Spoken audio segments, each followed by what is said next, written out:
Hello all, welcome to Poorni's life style. இன்றைக்கி ஒரு ட்ரெடிஷ்னலான recipe தான். எங்கள் ஊரில் இதை சந்தகன்னு சொல்லுவாங்க. ஸோ இதெல்லாம் நம்ம மறந்துட்டு இப்போ செய்கிறதே இல்லை. நானுமே எனக்கெலாம் சின்ன வயசில் அம்மா இதெல்லாம் செய்யும்போது ரொம்ப நாங்கள் ஆசையாக போய் கிட்ட உட்காந்துட்டு இதை பார்த்துட்டே இருப்போம். இப்போ அந்த மாதிரியான சூழ்நிலையெல்லாம் நம்ம குழந்தைங்களுக்கு கொடுக்குறதே இல்லை. ஏன்னா நம்ம ஒர்க்கில் பிஸியாக இருக்கோம். இதெல்லாம் இருக்குங்கிறதே மறந்துச்சு. ஃபஸ்ட் நம்ம செய்கிறதே இல்லை. சரி, இன்றைக்கி பொங்கல் ஹாலிடேஸ் வீட்டில் இருக்காங்க பசங்க, சரி செஞ்சு கொடுப்போமேன்னு ட்ரை பண்ணேன். நல்லா வந்துருந்துச்சு. அதுக்கு நம்ம நார்மல் இட்லி அரிசியை 4 டம்ளர் அரிசி, அதுக்கு 1 டேபிள் ஸ்பூன் அளவுக்கு உளுந்து சேர்த்து நல்லா வாஷ் பண்ணி ஒரு 3 ஹவர்ஸ் சோக் பண்ணி வச்சு நான் மிஷினில் கொடுத்து அரைச்சிட்டு வந்துட்டேன்.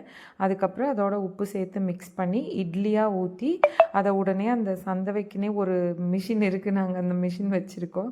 அதில் போட்டு இட்லியாக எடுத்து நம்ம புழிஞ்சு எடுக்கணும். அதுக்கப்புறம் அதை நல்லா கொஞ்சமாக உணர வச்சுட்டு நல்லா வந்து அது ட்ரை ஆகணும். மீன்ஸ் வெட்டாக இருக்கும்.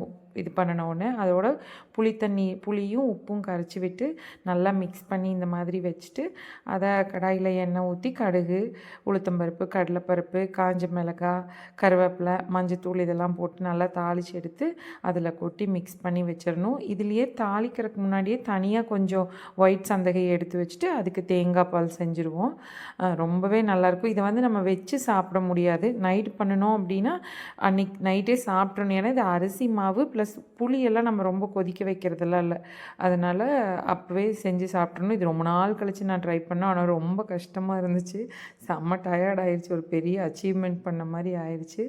நீங்களும் உங்கள் ஊர் சைடில் என்ன ட்ரெடிஷ்னல் ஃபுட்டோ அதை எப்போ உங்களுக்கு டைம் கிடைக்குதோ அதை அந்த ஒரு எக்ஸ்பீரியன்ஸை நம்ம குழந்தைகளுக்கு நம்ம கொடுக்கணும். ஸோ அதுதான் நான் இன்றைக்கி பண்ணி கொடுத்தேன். கார சந்தவை, இனிப்பு, அதுக்கு